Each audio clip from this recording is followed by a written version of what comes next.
Asante kwa kuendelea kwa nasi. Huu ni Mshike. Jina langu ni Kennedy Moses. Tuendelee sasa kuangazia makubwa tulionayo hii leo, lakini usisahau kuungana nasi kupitia kurasa zetu mbalimbali za mitandao ya kijamii, Facebook, Instagram pamoja na X zamani Twitter. Tunapatikana kwa jina la Azam TV TZ, lakini kwenye ukurasa wetu wa michezo Instagram ni Azam TV Sports. Unaweza kuungana nasi huko na kutuandikia maoni yako, tutakuja kuyasoma hapo baadaye kupitia kwenye maoni mitandaoni. Kikosi cha Simba leo jioni kimefanya mazoezi yake katika uwanja wa New Amani Complex Zanzibar kujiandaa na mchezo wa mkondo wa kwanza wa nusu fainali kombe la shirikisho Afrika dhidi ya Stellenbosch Afrika Kusini utakaochezwa Jumapili majira ya saa 10 jioni katika dimba hilo. James Samuel amezungumza na meneja wa klabu ya Simba Patrick Ray Mamu pamoja na mtendaji mkuu wa klabu hiyo Zubera Sekuru, na hii ni taarifa yake. Maandalizi ya kuelekea mchezo wa kwanza wa nusu fainali kati ya Simba Sports Mnyama dhidi ya Stellenbosch The Starlies kutokea Afrika Kusini yanaendelea vizuri. Mnyama Simba siku ya pili, viwanja vya Amani yakiendelea kufanya mazoezi chini ya kocha Fadlu Davis. Kikosi kizima cha Simba kiko hapa wakiwa na hari kubwa kuelekea mchezo huo. Meneja wa kikosi hicho tumekutana naye na anatupa hali nzima ya camp kuhusiana na mazingira, lakini vile na hali ya wachezaji husika. Wachezaji wote waliokuja wana utayari wa kucheza, kwa sababu nimewazungumzia wachezaji ambao wamesajiliwa kwenye mashindano. Kwa hiyo wanampa wigo mpana zaidi mwalimu wa kufanya selections, kwa sababu tulipojaliwa at least tumepata almost 4 days. 4 days maana yake linaweza likamtokea mtu yoyote katika mazingira asintofahamu. Kwa hiyo lazima kuwe na utayari wa wachezaji wote. Tuko nyumbani, hatukuwa na sababu ya kuacha wachezaji wengine Dar es Salaam. Kwa hiyo tumekuja na kikosi kizima, kikosi kipana, mazingira rafiki. Hali ya hewa ni ile ya Dar es Salaam, ni sawa na tuko Dar es Salaam. Changamoto pekee ambayo inaweza kujitokeza ni capacity ya watu, kwamba tumezoea Dar es Salaam, kweli ni mazingira ambayo kwa Mkapa tunasema hatoki mtu, lakini kilichokuwa kinatubaka vile kizuri zaidi ni idadi ya watu ambao ni wapenzi, washabiki na wale wanaotutakia mema.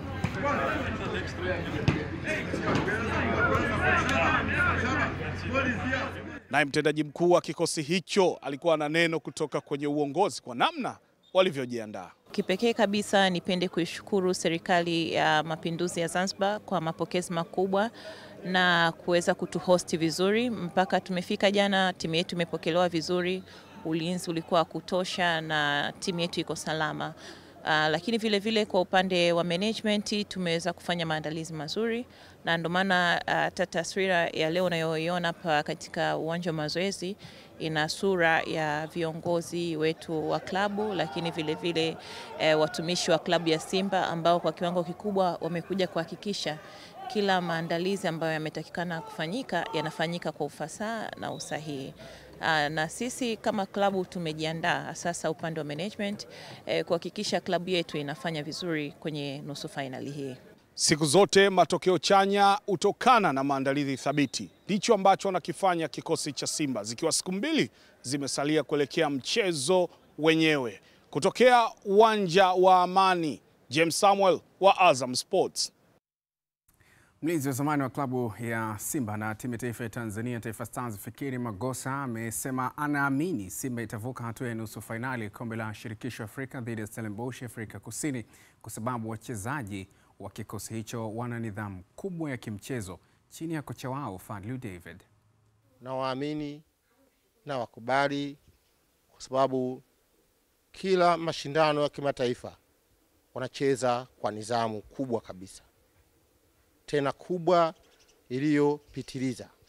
Hawajafika kwa bahati mbaya hapa walipofikia. Simba wana rekodi nzuri ndani ya mashindano ya kimataifa. Nilisema 93, leo wengine sijui wana miaka mingapi sasa hivi wanaiona Simba sasa nusu fainali, na mimi naamini Simba inakwenda kwenye fainali. Sasa hakuna mzaa katika kazi. Wachezaji wenzangu, mimi wenzenu wa zamani, hebu mfanye kazi mliotumwa na Watanzania. Tutumikieni Watanzania. Fanyeni jambo la kihistoria ili hata vizazi vijavyo vijue kwamba nyie mmecheza mpira lakini mmebakisha historia kwenye nchi yetu ya Tanzania. Mfadhili wa zamani wa klabu ya Simba na mwanachama mwandamizi wa kikosi hicho Azim Dewji amewataka mashabiki kuiombea timu yao itinge fainali ya kombe la shirikisho Afrika, huku akiweka ahadi ya kutoa milioni moja kwa kila mkoa kuandaa safari ya mashabiki endapo Simba itaingia fainali. Hali ya Simba, uchezaji wao ulipofikia na wachezaji ile kucheza Zanzibar au kucheza Dar es Salaam, sioni kama kuna matatizo yote. Kitu ambacho labda nasikitika kuona kwamba tutawanyima wapenzi wengi kuangalia nusu finali. Maana kule wataingia watu 15,000, hapa wanaingia watu 60,000, labda na 2 au na 5. Kwa hiyo watu karibu 50,000 watashindwa kuona mpira live. Hicho ndio kitu kinacho nisuta kidogo. Lakini kwa uchezaji hatuna shida kushinda mechi. Lakini Mungu ajalie na wapenzi wa kila kona ya Tanzania waiombee tuvuke hili. Na finali nilikuwa na mpango ya kuwalipia milioni moja kila mkoa ili waweze kuja kutoka kila kona ya Tanzania kuja kushuhudia. Maana mechi za finali inakuwa kama ni kumbukumbu ya miaka 20, 30 kwa mimi nilishuhudia live nikiwa uwanjani. Kwa hiyo mpango upo, lakini inshallah Mungu akijalia tukivuka tarehe 25 mwezi wa 5 kutakuwa na finali, kombe litakuwa liko hapa. Kwa hiyo tutaangalia namna kuweza. Naye mwanachama wa klabu ya Simba Said Mchacha amefurahishwa na mchezo wa nusu fainali ya kombe la shirikisho barani Afrika dhidi ya Stellenbosch kupelekwa visiwani Zanzibar, na anaamini kuwa lazima watashinda mchezo huo. Mimi nimefurahi kwanza mchezo kupelekwa Zanzibar. Umeona, angalau uwanja tutakuwa ni mdogo na wapenzi wengi wa Simba ataweza kwenda. Nasema matumaini ya kushinda tunayo. Angalau ile timu ya South Africa ni nzuri na sisi timu yetu ya Simba ni nzuri vile vile. Umeona, lakini mimi naambia wanachama na wapenzi wajitokeze kwa wingi kwenda kuishangilia timu yetu ya Simba. Simba baba lao, Mchacho baba lao. Chacho, shabiki wa wekundu wa Msimbazi Simba. Tukisalia hapo, mashabiki wa Simba kutoka tawi la King Lion lililopo Chamazi kwa Mapunda jijini Dar es Salaam wametamba kwamba timu yao ina ubora mkubwa, hivyo itaiondosha Stellenbosch Afrika Kusini hatua ya nusu fainali kombe la shirikisho barani Afrika. Wanachotakiwa kufanya wachezaji ni kwamba wajue kwamba sisi tuko nyuma yao. Simba ni timu kubwa, wapiganie nembo ya Simba Sports Club, kwa sababu Afrika nzima sasa hivi wanaiogopa Simba Sports Club na wanaiongelea sana tu. Game yetu sisi na Stellenbosch South Africa wanaipa nafasi kubwa sana Simba Sports Club kuliko timu yao ya nyumbani kutokana na uwezo wa timu yetu. Sio mara ya kwanza kufika katika hatua ya nusu finali. Tushaye kufika finali nusu finali klabu bingwa mwaka 74, lakini mwaka 93 tuliingia katika hatua ya nusu finali katika mashindano haya ya CAF. Wakati huo yakijulikana kama kombe la Mashudi Abiora. Kwa hiyo sisi ni kawaida yetu na ndio mechi zetu hasa za Simba ya kimataifa, kwa sababu tunajivunia kutokana na ubora wa uongozi wetu na wachezaji wetu kwa ujumla. Ninachovunia ni wachezaji wangu wale tu. Yupo Mpanzo, yupo Dennis, yupo Shabalala, Baba Esther, ndio wale ndio ninayevunia mimi katika tawi langu. Mechi kweli ni ngumu kwa sababu wale watu wale tusiwachukulie poa, wamemtoa bingwa mtetezi Zamalek. Zamalek timu nzuri ambayo watoto wanajua Simba aenda kukutana nusu finali na Zamalek, lakini bahati nzuri waje kusikia anampiga moja pale pale nyumbani kwake na ninga nusu finali yeye. Kwa hiyo tusichukulie hizi mechi ngumu. Naamini benchi la ufundi letu tulilonalo, wachezaji wetu, pia tukimtanguliza Mungu mbele, naamini tutafanikiwa. Wachezaji wetu tu wakijituma na Mungu akisaidia siku hiyo wakiwa vizuri, sina wasiwasi. Hatuna wasiwasi tajio game kabisa sisi. Sio kama kuondoka kwa Mkapa labda tukisema tumeelekea zetu Zanzibar labda kuna tatizo, hakuna tatizo kabisa. Pote nyumbani. Alafu Simba ina ugeni Tanzania hii na nje ya Tanzania. Mashabiki wa Simba wakitoa maoni yao kuhusiana na kikosi hicho. Muda huu niungane na mchambuzi wa masuala ya kabumbu Godlisten Muro kusikia kutoka kwake dalili na maandalizi ya mchezo huo ilipofikia mpaka sasa, na tunaona Stellenbosch bado hatujawaona. Zimesalia saa kadhaa. Leo ni Alhamisi, kesho Ijumaa, Jumamosi.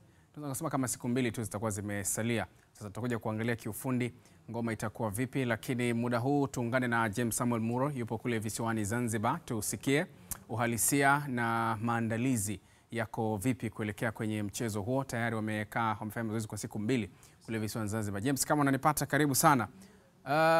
Tuambie huko Zanzibar hivi ambavyo tunazungumza na wewe muda huu, pengine leo umehudhuria mazoezi ya mwisho ya klabu ya Simba kuelekea kwenye mchezo wa Jumapili. Nini cha tofauti? Hamasa iko vipi hasa kwa viongozi? Maana safari hii ni kama wameungana wote, viongozi wapya na wa zamani, kuhakikisha wanaifikisha Simba mbali kwenye hatua hizi ama michuano hii. Asante Kenneth kutokea studio Tabata, Dar es Salaam. Lakini kuweke sawa, mazoezi haya ya leo sio mazoezi ya mwisho. Yeah, sure. Bado kuna siku 2 kuelekea siku ya mchezo, na nimehudhuria mazoezi ya pili leo baada ya yale mazoezi ya kwanza ambayo yalifanyika siku ya jana. Timu inaonekana kuwa na morali kubwa, wachezaji wanajitoa kwa nguvu kubwa, lakini technical staff, ukiangalia mwalimu anatumia maarifa yake makubwa ambayo anayo faida ya kuifahamu hii timu, kwa sababu yeye amecheza soka Afrika Kusini na amefundisha soka Afrika Kusini, na vile vile ni mzaliwa wa Afrika Kusini. Kama ambavyo tulizungumza naye jana, alisema kwamba ana faida kubwa ya kuwafahamu si tu timu, anawafahamu pia wachezaji wote. Kwa hiyo hicho ni moja kati ya kitu ambacho anajivunia. Kwa hiyo anaiandaa timu yake kuelekea timu ambayo anaifahamu vilivyo. Naam, James, ukijaribu kuangalia kwa sasa hivi mambo yalivyo, zimesalia siku chache sana. Tuna kesho na kesho kutwa tu.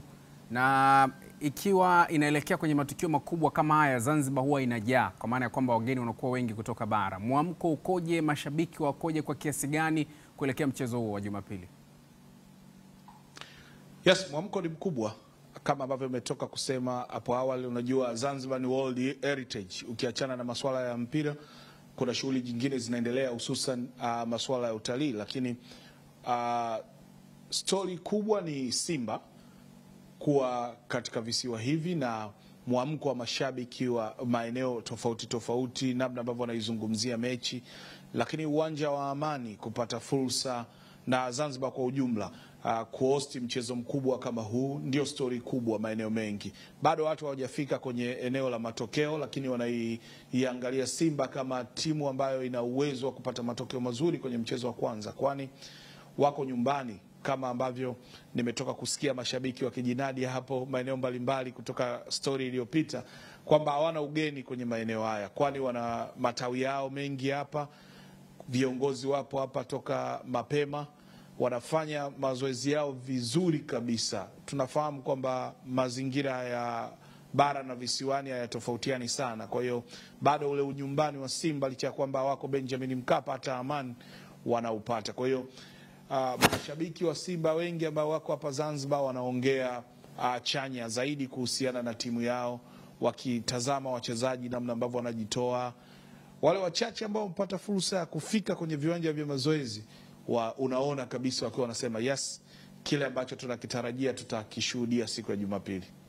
So far umezungumzia namna ambavyo Fadlu amejiandaa na kumjua nyota mmoja baada ya mwingine. Stellenbosch ni faida kubwa kwa kikosi, lakini pasi na shaka mpata wasaa wa kuzungumza na nyota mbalimbali, kuona mtazamo wao wanaitazama vipi mechi hii, hasa deni walilonalo kwa Watanzania, kwa sababu tayari wamefika nusu finali. Macho ya walio wengi na masikio yanatamani kuwaona finali. Yes, leo nimepata fursa ya kuzungumza na Dese Mukwala, mshambuliaji ambaye alifunga bao la pili, lakini bao muhimu, na alifunga moja kati ya penalties kwenye mchezo uliopita. Yeye aliniambia sio kwa sababu ya Simba tu, yani hata kwake kama mchezaji, hii ni hatua ambayo hajawahi kufika. Kwa hiyo anatamani sana hiyo siku, anajiandaa kimwili na kiakili, lakini anasubiri kama kocha atampa nafasi aende akajitoe zaidi kuwakilisha klabu yake, lakini na vile vile kufikia malengo yake binafsi, kwa sababu hii ni hatua kubwa. Mchezaji yoyote kufika kucheza nusu fainali ya michuano mikubwa Afrika kama hii inabaki kuwa kama kumbukumbu. Yeye ni Mganda, mimi nikikaa hapa kuanza kuvuta kumbukumbu ya Waganda wangapi ambao wamefika kwenye hiyo hatua, inawezekana wakawa wachache. Kwa kifupi, unaweza ukamkumbuka Khalid Aucho kwamba alifika fainali na Young African misimu kadhaa nyuma, lakini ukitoka ukianza kufuatilia makabrasha inakuwa ni ngumu kidogo. Lakini ukitoka hapo unaenda kwa mtu kama Shomari Kapombe, yeye ni senior player, naye nimepata nafasi ya kuzungumza naye, anakwambia walishakuwa na kikosi kikubwa na wakafanya mengi ambayo yalikuwa yanaonekana kuwa yanavutia na makubwa, lakini hili ni hatua kubwa zaidi, na wao kama slogan inavyosema hawaishii hapa, ndicho ambacho amekuwa kikiimba. Sasa ukisikia senior player kama yeye anazungumza, inamaanisha hicho kitu anaenda kuambukiza mpaka kwa wachezaji wadogo. Nimezungumza pia na Awesu, ni mchezaji mgeni kwa Simba, lakini ameingia na mguu mzuri na inaonekana timu kuwa na mafanikio. Anasema kabisa kwamba ilikuwa ni ndoto, amecheza vilabu vingi vidogo kwa Tanzania, lakini kapata fursa ya kuja Simba msimu huu na anapata nafasi ya kuwa miongoni mwa wachezaji ambao wanavaa jezi na kupambania beji ya Simba kwenye michuano mikubwa kama hii. Kwa hiyo bado wana deni kubwa, hawaoni kama umefika, njani kubwa sana. Wanapata faida kutoka kwa kocha wao ambaye ni kocha kijana mwenye njaa vile vile ya kutamani kufanikiwa, na wenyewe kama wachezaji wadogo wanatamani kufikia malengo yao binafsi na kuifanya Simba inafika pale ambapo wengi wanakusudia ifike. Naam, Sugar James, pasina shaka umeendelea kukita kambi hapo. Tunataraji kuendelea kutujuza mengi zaidi yanayoendelea mpaka kufika tarehe 20 Jumapili. Asante. Shukran sana kutokea studio, na tutakuwa hapa kukujuza kile ambacho kinatokea hapa. Ilipo Azam TV na taarifa ipo. Naam, ni mwenzangu James Samuel kutoka visiwani Zanzibar nikizungumza naye. Amekuwa huko kwa kipindi kwa muda kidogo ili kuweza kutujuza kila ambacho kinaendelea kuelekea mchezo wa Jumapili hii hatua ya nusu finali kombe la shirikisho barani Afrika, Simba dhidi ya Stellenbosch. Shoni mshike, usiondoke.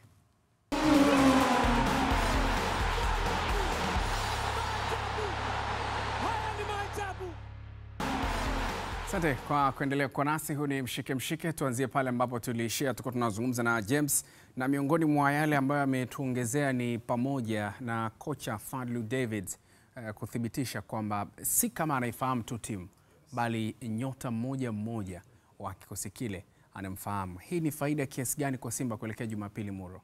Na tunapoelezwa kwamba anafahamu wasifu wa mchezaji mmoja wa Stellenbosch, kwanza yeye ni mzaliwa wa Cape Town, na Cape Town ndipo inapotoka Stellenbosch, kwenye baadhi ya zile suburbs tunasema vitongoji vya eneo la Cape Town. Lakini zaidi sana amefanya kazi kubwa ndani ya taifa la Afrika Kusini, hasa kwenye upande wa michezo. Alishakuwa kocha msaidizi wa Orlando Pirates chini ya kocha Mandla Nsikazi, na alifika finali na Orlando Pirates ile, wakiondoa Simba robo finali, nusu finali wakimuondoa Ahli Tripoli, na finali walifungwa na RS Berkane. Faida ni kubwa, mara nyingi kufahamu ubora wa mchezaji mmoja, lakini pia kumfahamu kocha wa Stellenbosch Steve Barker, ambaye ni miongoni mwa makocha wa kongwe wa soka la Afrika Kusini, mpaka sasa wanaendelea kuhudumu kwenye soka. Kwa hiyo ni faida kubwa kwake, lakini faida inakuwa bora zaidi kama wachezaji watakwenda kuangalia kile ambacho anakizungumza yeye, wakakifanyia utekelezaji. Hapo ndo faida mwalimu ataipata mwenyewe. Namba zao ni hizi kutoka huko nyuma walikotoka. Ukilinganisha na matokeo haya, mwalimu kuwa na faida ya kuwajua zaidi, sio kuwajua kwa kuwatazama tu au kuwaona, kuishi kule kwa muda mrefu na kufahamu falsafa za mpira wa kule zilivyo. Inaweza kuwa faida kiasi gani kwa Simba Jumapili, hasa ukizingatia yapo mengi pia ambayo kwa Simba yanazungumzwa, ikiwemo pia kuongeza nguvu ama upepo, jambo ambalo lilionekana pia kwenye mchezo wa mwisho, kwa maana kwamba Simba ya dakika 45 za kwanza si ile ya 45 za pili. Kabisa Kenny. Kwa kinachoonekana hapa kwenye screen ni matokeo ya mechi 6 za hatua ya makundi. Hatua ya makundi ambapo waliruhusu mabao 4 tu kwenye hatua hiyo, huku wakifunga mabao 8. Kinachoweza kukupa ile tunasema sehemu ya kunote, kitu gani ambacho unakiingiza kwenye notebook yako, ni mchezo pekee ambao ameruhusu mabao zaidi ya 1. Ni michezo 2 tu. Utaona kwenye hatua ya makundi dhidi ya Constantine, lakini hatua ya robo finali kule Suez Canal dhidi ya Al Masry ambao alicheza nao robo finali, ni michezo 2 tu ambayo wameruhusu mabao 2, na zote zilikuwa ni ugenini. Hii inaonekana hapa. Kwa hiyo hapa ndipo ambapo mimi nilikuwa naanza mjadala wangu. Akiwa kwenye ligi kuu ameruhusu mabao 8 tu kwenye michezo 22, unamzungumza kwenye michuano ya Afrika michezo aliyoruhusu mabao 2 kati ya michezo 10. Tunaongelea 2 ya Ahli Tripoli ya hatua preliminary, 6 ya hatua ya makundi, 2 ya hatua ya robo finali.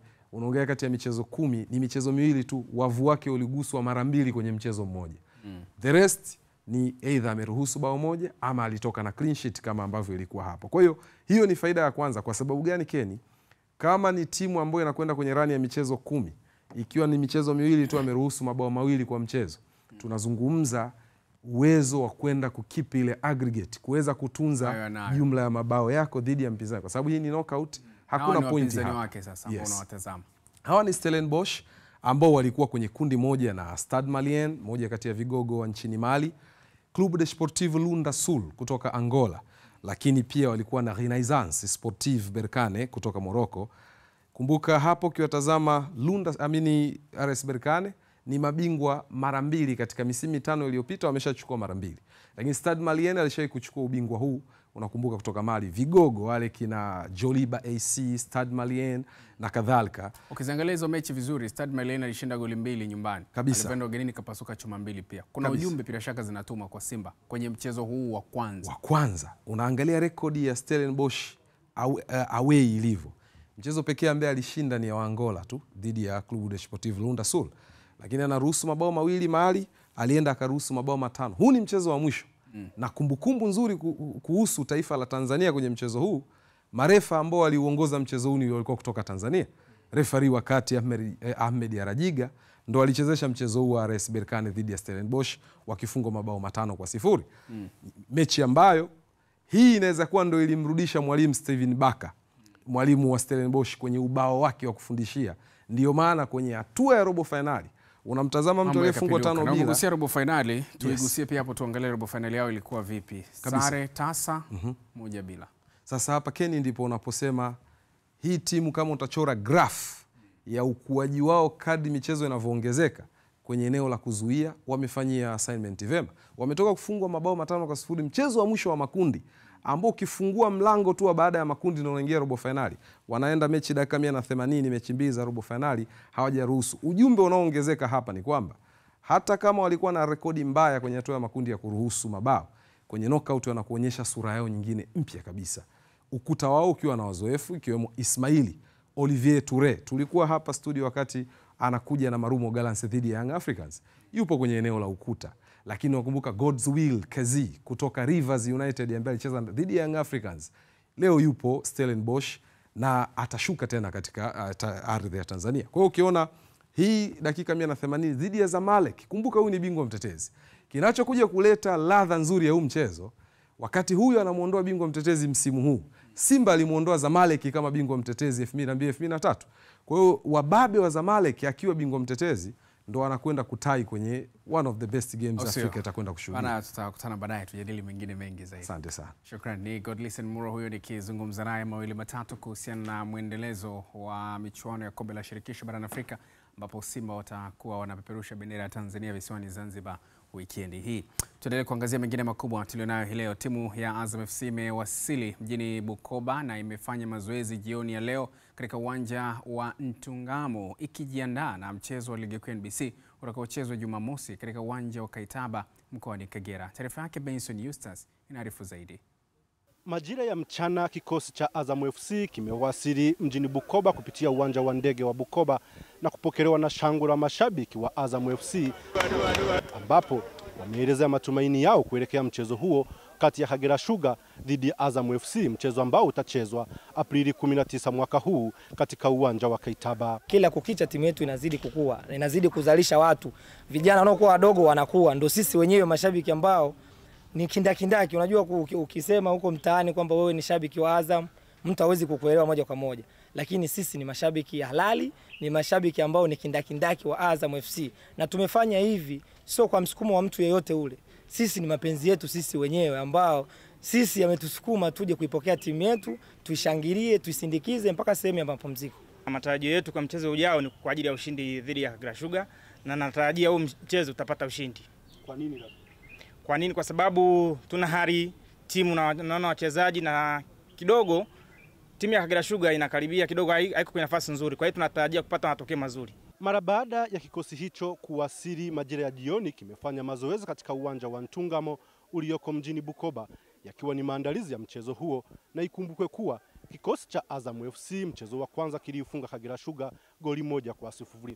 Tusubiri mchezo huu wa marudiano ambao utachezwa hapa Kaitaba mjini Bukoba kati ya Kagera Sugar dhidi ya Azam FC. Benson Eustace, Azam Sport, Bukoba, Kagera. Mashabiki wa klabu ya Yanga Dar es Salaam wanaamini kuwa timu yao itabuka na ushindi dhidi ya Fountain Gate FC katika mchezo wa ligi kuu NBC utakaochezwa Aprili 21 katika uwanja wa Tanzanite kwa Raha mkoani Manyara. Mpango wa kumfunga Yanga wanyamaza. Kwa hiyo kwa ushauri wangu tu wasijaribu kunyanyua mdomo wote kuisemea Yanga kuhusu jambo lolote, kwa sababu nadhani timu zote ambazo zimeingia kwenye mchezo na Yanga wakiwa wamekuwa na viherehere vya mdomo, nadhani umejionea mwenyewe kwamba namna gani ambavyo Yanga inaenda kuwaziba midomo. Kwa kama wana mpango wa kuifunga Yanga basi wanyamaza, ila wasije wakajiroga tu akatamka neno lolote kuhusu Yanga. Lakini kuhusu game nadhani utaratibu ni ule ule tu. Kwa mechi ambazo zilizobaki, mechi 4 kwa upande wa Yanga, sijaona timu ambayo inaweza ikaisumbua Yanga hata moja. Kwa uwezo wa Mwenyezi Mungu alama 3 ziko pale pale, kwa sababu sijaona mpinzani ambaye anaweza kakaa kuanzisha wa kuitwa Fountain Gate. No, huyo sio mpinzani ambaye anaweza kumwasisha Yanga Afrika. Yanga Afrika kwa msimu huu hakuna timu inaweza kubatwa na yeye. Au ingine ni kelele tu. Unajua kelele zipo za kishabiki, lakini ukikaa chini kuchambua mpira katika hali ya uhalisia, Yanga Africa is champion this season. Ni mwendo wa kuchukua point, hatuachagi point kipindi kama hiki Yanga. Labda hiyo timu nyingine, lakini kwa Yanga hii ya sasa hivi hatuachi point kizembe. Kwa hiyo tutaenda kucheza away. Away ni akili tu ya kwako namna ulivyo. Sisi tushacheza mashindano mengi, tushacheza CAF hiyo Confederation Cup away tulishinda, na hata hiyo ligi ya mabingwa juzi away pia tulishinda, tumecheza na Al Hilal. Kwa hiyo hatuwezi kushtuka tunaenda kucheza na Fountain Gate Manyara tu hapo Babati, afu sisi tuogope nini? Lazima tuchukue pointi.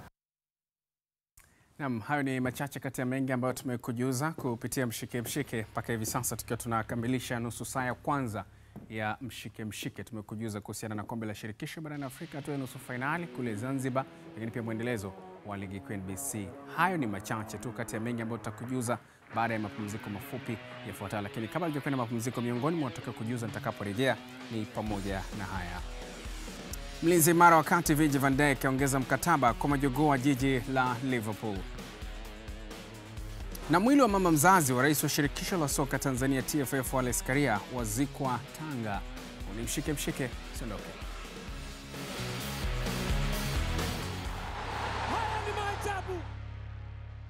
Asante kwa kuendelea kutazama mshike mshike. Jina langu ni Kennedy Moses. Tuendelee kuangazia makubwa tulionayo hii leo.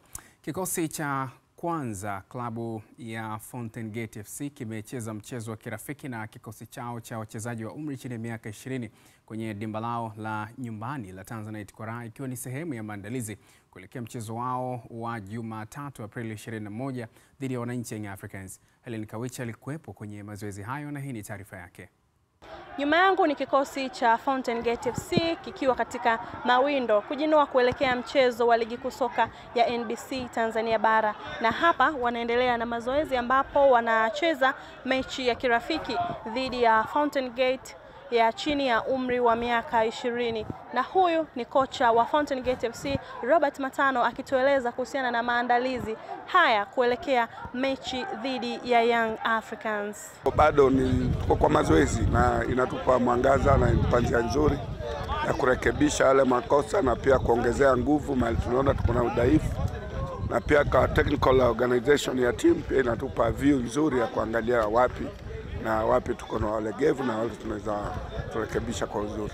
Yanga ni timu ambayo saizi haifungiki na timu iko imara zaidi. Lakini kwa mpira hakuna lolote chochote kinaweza kutokea. So si unajua tukienda kucheza timu kubwa na timu ambayo ina uzoefu na timu imekamilika kila pembe, lakini sisi tutaenda kujitahidi kwa uwezo wetu.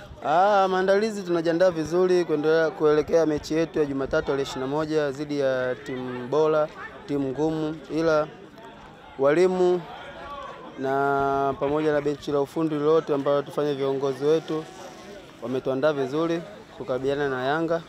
Of course sisi wachezaji tupo tunaendelea na maandalizi hadi ifikapo tarehe 21 siku ya Jumatatu kukabiliana na Yanga, ni timu bora. Sote tunafahamu kwamba Yanga ni timu nzuri na position ambayo ipo tunafahamu. Kwa hiyo sisi tumejiandaa vizuri kwa kabili kwa vyovyote vile watakavyokuja tutawapokea. Mchezo huo wa ligi kuu soka ya NBC Tanzania Bara ambapo utawakutanisha wenyeji Fountain Gate FC dhidi ya Young Africans utapigwa hapa siku ya Jumatatu kunako dimba hili la Tanzanite kwa raha. Helen Kawiche, Azam Sports, Manyara. Kwa upande wa mashabiki na wanachama wa Yanga mkoani Manyara wameanza maandalizi kuipokea klabu yao itakayosafiri kuelekea mkoani humo Aprili 19 mwaka huu tayari kwa mchezo wa ligi kuu ya NBC Tanzania Bara dhidi ya Fountain Gate utakaopigwa Jumatatu katika dimba hilo la Tanzanite kwa raha.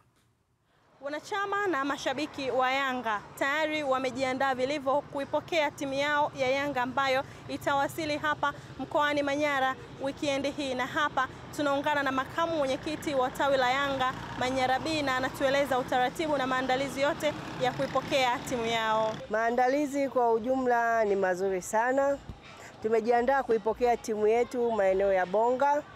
Tutakuwa na bodaboda, tutakuwa na msafara wa bajaji, tutakuwa na msafara wa magari, tutakuwa na tarumbeta na vingoma. Kwa kweli tutakuwa tuna maandalizi mazuri. Mimi kama mratibu nimeweka mipango yangu vizuri, yote iko vizuri. Watu wamejiandaa kama unavyoona. Hilo gari tayari hapa PA inaanza muda huu sasa hivi kuanza kuzunguka. PA ni siku zote tatu mpaka siku ya tarehe 21. Kwa hiyo tunaanza leo sasa hivi kupiga PA mpaka tarehe 21. Kwa hiyo tunaamini ikifika hiyo tarehe 21 tutakuwa kila mtu ana taarifa. Kwa hiyo ni waombe wanayanga wote wa Manyara, mkoa wa Manyara, wote popote pale waje kuisupport timu yao. Maandalizi ni kama wanavyoyaona.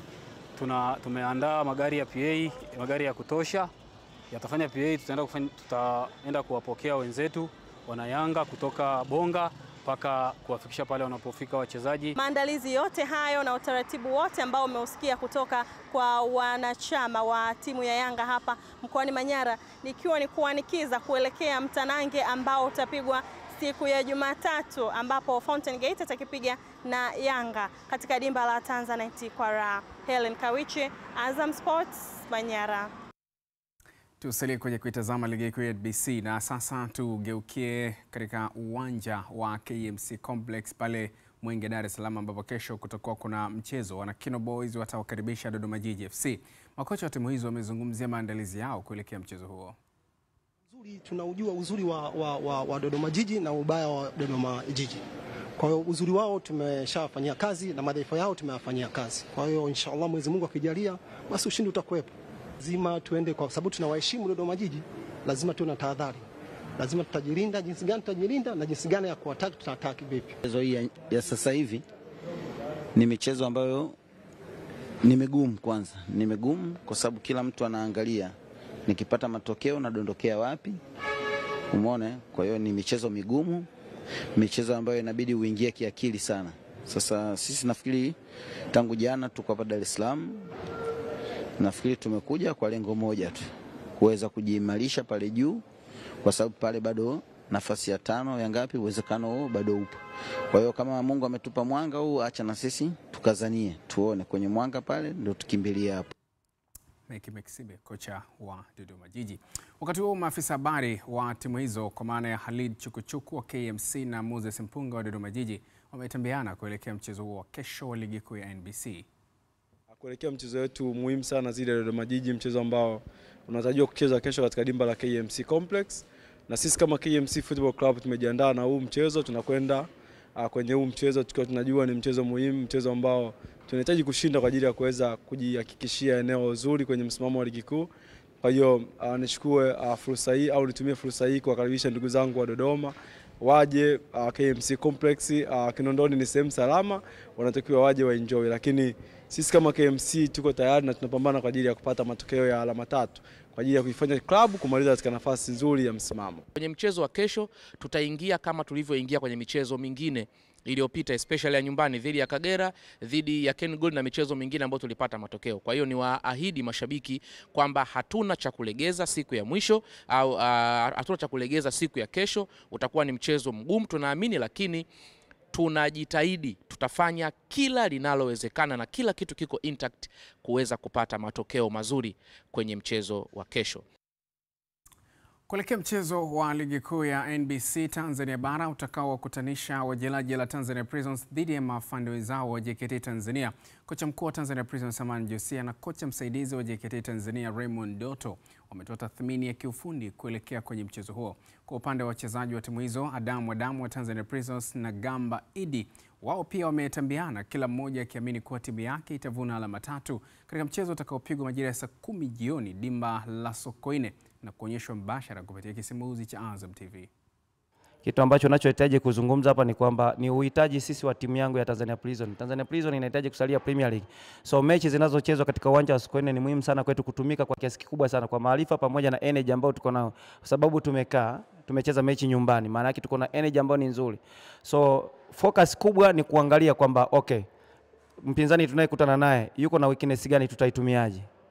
Mpinzani tunayekutana naye ana strength gani, tutamzuiaje? Hivyo ndio vitu ambavyo ndani ya hizi siku mbili tumeviweka kwenye vichwa vya wachezaji. At least tukija kuicheza hiyo mechi siku ya mechi kwa maana ya kesho, maana yake kila kitu ambacho kipo, maana yake mitego ambayo atakayotupa JKT Tanzania tuweze kuikabili. Sisi kama wachezaji tumejiandaa kupokea yale ambayo mwalimu wetu ameyaona. Nadhani kama wewe umeweza kuona mazuri ya JKT na mapungufu yao, naamini mwalimu wetu ana uwezo wa kuyasoma zaidi kwa sababu yeye ni mwalimu. Kwa hiyo kwenye uwanja wa mazoezi mwalimu wetu ametupa mbinu ambazo tutaenda kuzitumia kesho kwenye mazuri yao na mapungufu yao. Kikubwa ni plani tuliyoiandaa ndio tutakayoenda kuisimamia, na tunaomba Mwenyezi Mungu atusimamie tuweze kucheza mchezo mzuri, na Mungu ukimpendeza tuweze kupata alama 3. Na ndio hicho ambacho tumetoka Dar es Salaam kuja Mbeya kwa ajili ya kupambania hizo na alama 3. Sisi kama wachezaji chachu yetu kubwa ni kufocus na game hii na Tanzania Princess. So hiyo game ya nyuma kwetu ishapita. Kwa hiyo sisi tuna focus na hii tupate alama 3. Wakati huo kikosi cha maafande wa JKT Tanzania kimefanya mazoezi yao ya mwisho leo jioni katika dimba la Sokoine tayari kuwakabili wachezaji la Tanzania Prisons katika mwendelezo wa ligi kuu ya NBC Tanzania Bara utakaopigwa kesho saa 10 jioni. Kocha wa timu hiyo Ahmad Ali amesema dhamira ya kikosi chake ni kucheza kwa nidhamu ili kupata alama 3 muhimu, huku akikiri kuwa mchezo huo utakuwa mgumu. Na wachezaji wa JKT Tanzania Wilson Nangu na Yakub Suleiman wameelezea namna ambavyo wamejiandaa kupambania alama 3 muhimu dhidi ya Tanzania Prisons hapo kesho. Sisi tunajua tunakuja kucheza mchezo mgumu na ni mchezo muhimu kwetu na kwao pia. Kwa hiyo tuna respect Prison bila kuangalia wapo kwenye position gani. Ile position sometimes inatokea kwenye moment yoyote inaweza katokea. Kwa hiyo sisi kikubwa ni kujua kwamba tunakutana na timu bora, iko na wachezaji wazuri na mwalimu mzuri, iko na home advantage. Kwa hiyo we need kuwa solid, we need kuwa aggressive na kujua nini ambacho tutakifanya wakati tuna mpira na wakati hatuna mpira. Sisi tumejiandaa vizuri, tusha training, lakini pia tumesikiliza nini mwalimu anataka kutokana na mechi ya kesho ili mechi iwe rahisi na tuweze kupata matokeo. Tumejiandaa vizuri na nina imani kesho tutapata matokeo kwa uwezo wake Mungu. Tamanio langu la kwanza ni timu yangu kwanza kufanya vizuri, alafu na mimi pia nifanye vizuri pamoja na timu yangu. Siri ya mafanikio ni kujituma mwenyewe kwanza, ukiwepo katika kiwanja cha mazoezi na kuelekea kwenye mechi, na hususan pale ambapo unapewa maelekezo na walimu, kusikiliza maelekezo, ndipo unaweza kufanya vizuri katika kiwanja. Wachezaji wenzangu wananipa support kubwa. Wananipa support kubwa sana, wananipa charge, yani wananipa maelekezo mazuri. Tunapokuwa kiwanjani mawasiliano yanakuwa mazuri, ndipo wanaweza kunisaidia mimi na mimi kuwasaidia wao kuweza kupata clean sheet, kuchaguliwa sehemu zilizokuwa nzuri zaidi. Kwa sisi mimi na walinzi wenzangu tumejipanga vizuri na mwalimu yupo katoa maelekezo yake, na leo tupo katika uwanja wa mechi hapa kuendelea kusikiliza maelekezo ambayo mwalimu anatoa ili tuweze kuwini mechi. Naam, leo nizungumze na Godlisten Muro kuhusiana na michezo hiyo ya hapo kesho kwenye mwendelezo wa ligi kuu ya NBC. Karibu kwa mara nyingine Muro, pasina shaka umesikia tukiwa tunazungumzia michezo ambayo itapigwa hapo kesho. Mchezo wa kwanza ni Bato ya Halmashauri, kabla tujaingia mchezo wa pili. KMC wako nyumbani wanaokaribisha Dodoma Jiji. Dodoma Jiji mpaka sasa ni miongoni mwa timu ambazo wana uhakika wa kusalia ligi kuu. Kilichobaki ni kupambania pesa tu ambazo zinatolewa na Azam TV kutokana na nafasi uliopo. Ni hicho, lakini pia kupambania malengo yao zaidi ya kile ambacho waliachieve msimu uliopita. Utaona walivyoanza ligi, mwendelezo wa ligi walipofikia, momentum yao kuna wakati ilipotea. walipoteza mechi karibia 3 za ugenini kabla ya kuja kurejea hasa Jamhuri pale kuanza kukusanya tena points, ikiwemo mchezo muhimu kama unakumbuka ule dhidi ya Mashujaa. Lakini utakumbuka mechi ambazo walizokuwa nazo kuelekea mwisho wa msimu, uzito wake, zipi dhidi ya vigogo na zipi ni dhidi ya timu ambazo ziko katika uzani wao. Hichi ndicho ambacho unakiona kwa Dodoma Jiji. Lakini kwa maana ya eneo salama, ukilinganisha na timu ambazo ziko katika mistari miekundu miwili na nafasi ya 15 na 16, ama kwenye mistari ya njano, unawaona wao wapo bado kwenye nafasi nzuri ya kusalia. Wakati tunawazungumza hawa wenzao wanaokutana nao kesho KMC, wao kwao hali ni mbaya zaidi. Kwa mfano KMC atakuwa na mechi dhidi ya Mashujaa baada ya hii. Manake hii ni must win game kwake ili angalau aendelee kuwa na uhakika na matumaini ya kusalia ligi kuu. Kabisa, ni must win. Na bahati mbaya ni kwamba tunapoelekea kwenye hii duru la mechi 5, zingine zina mechi 4, ukimwacha Simba mwenye michezo 8, kila mechi imekuwa ni finali kwa sasa. Timu nyingi zinaona ugumu wa kutoka championship kurudi kwenye ligi kuu. Njia rahisi Keni ni wewe kupambana kusalia ligi. Unapoteremka kurudi, tumeziona timu nyingi sasa hivi kutata misimu wa 5 wa 6 bado zinapambana kwenye championship kurejea. Kwa KMC hawapendi kutamani kucheza playoff tena. Na misimu kama 3 imepita waliwe kucheza playoff dhidi ya Mbeya City kama unakumbuka. Sasa wakati pia unawazungumzia KMC, tuseme sasa sio niseme afadhali sio nafuu, maana afadhali na nafuu vyote sawa. Ni afadhali kidogo ama nafuu kidogo KMC. Tanzania Prisons yeye na mwenzie Ken Gold wote kutoka Mbeya, mambo ni magumu. Yeye atakuwa mzigoni pia kesho dhidi ya JKT ambao tunazungumzia wana nusu finali wa kombe la shirikisho la CRDB. Keni hautabakia kwenye ligi kuu kwa sababu wewe ni mkongwe. Hautabakia kwenye ligi kuu kwa sababu umecheza misimu mingi. Umekuwa na nyota bora kwa muda mrefu. Prisons ni miongoni mwa alama za ligi yetu. Yaani ukisema ligi kuu soka Tanzania bara, ukitaja Prisons ni nukta ambayo unatamani kuiona nyakati baada ya nyakati. Lakini inabakia hivyo kwa sababu ya ubora, sio kwa sababu ya ukongwe wako. Msimu huu wamekuwa na panda shuka nyingi sana, na hasa wamekaa bondeni kwa muda mrefu sana. Wana mechi ngumu dhidi ya JKT, mwana nusu finali wa FA. Bana, kazi kwao.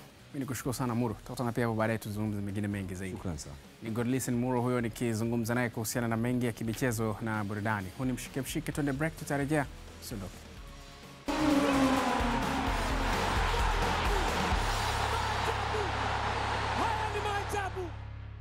Asante kwa kuendelea kuwa nasi. Huu ni Mshike. Karibu tuendelee kuangazia mengine makubwa tulionayo kwenye Mshike hii leo. Wadau wa michezo kutoka maeneo mbalimbali nchini wameshiriki maziko ya mama mzazi wa rais wa shirikisho la mpira wa miguu Tanzania TFF Wallace Karia iliyofanyika jijini Tanga. Mama wa Wallace Karia, Janet Abdalla, alifariki dunia Aprili 15 katika hospitali ya rufaa ya mkoa wa Tanga Bombo alipokuwa akipatiwa matibabu. Taarifa zaidi na Mariam Shedafa kutoka Tanga. Mazishi hayo ya mama mzazi wa rais wa TFF Wallace Karia yamehudhuriwa na viongozi mbalimbali wa chama na serikali, akiwemo naibu waziri wa michezo Hamisi Mwijuma, Ridhiwani Kikwete, pamoja na mwenyekiti wa CCM mkoa wa Tanga Rajabu Abdalla kwa niaba ya katibu mkuu Emmanuel Nchimbi. Sisi wote ni marehemu watarajiwa na tutumie kifo kama sababu ya kukumbuka, sababu ya kujikaribisha na Mwenyezi Mungu kwa kufahamu kwamba siku yetu inakuja. Niwape pole sana wafiwa, niwape pole sana waombolezaji. Tuko pamoja na popote ambapo tunaweza kufanya lolote ili angalau kuwaondolea sehemu ya majonzi ya tukio hili, tutakuwa tayari kufanya hivyo. Dr. Emmanuel Nchimbi ameniagiza nitoe salamu zake za pole, na kwa niaba ya Chama cha Mapinduzi, kwa chama kimeguswa sana na msiba huu wa mama yetu, mama wa rais wa TFF Dr. Wallace Karia. Na sisi Young Africans tunaungana na familia ya Karia pamoja na ndugu, jamaa na marafiki katika kuomboleza msiba huu wa mama yetu. Tumepoteza mtu wa karibu sana ambaye alikuwa anasaidia kuweza kuifanya familia hiyo na utulivu na iwe familia bora, kama ambavyo tunamuona Mheshimiwa Karia ameweza kufanikiwa kubadilisha mpira wa Tanzania. Kwa hiyo sisi watu wa Coast tumefiwa sana leo. Na Karia ni Coast, kama viongozi wa mpira huna timu wewe wacheza box alafu hao viongozi wa mpira, haiwezi kuwa. Kwa hiyo tunasikitika sana sisi watu wa Coast na tutaungana na vilabu vingine ikiwemo Yanga. Familia ikatoa shukrani kwa waombolezaji. Zimekuja salamu nyingi sana kutoka watu kusafiri kutoka Mwanza mpaka hapa. Watu kutoka Dar es Salaam wamekuja hapa. Mimi nasema asanteni sana. Mwili wa mama mzazi wa Rais Karia ambaye amefariki akiwa na umri wa miaka 81 umepunzishwa katika makaburi ya Bombo, halmashauri ya jiji la Tanga. Mariam Shedafa, Azam Sports. Tukamilishe na lingine kubwa pia. Baada ya mshambuliaji wa Liverpool Mo Salah kuongeza mkataba mpya wa kusalia kunako klabu hiyo kwa muda wa miaka 2, mlinzi wa kati wa klabu hiyo pia Virgil van Dijk ameongeza mkataba wa kuendelea kuwatumikia majogoo wa Anfield kwa muda wa miaka 2. Kabla ya kusaini mkataba huo, Van Dijk alikuwa akihusishwa na klabu mbalimbali kama Real Madrid na PSG.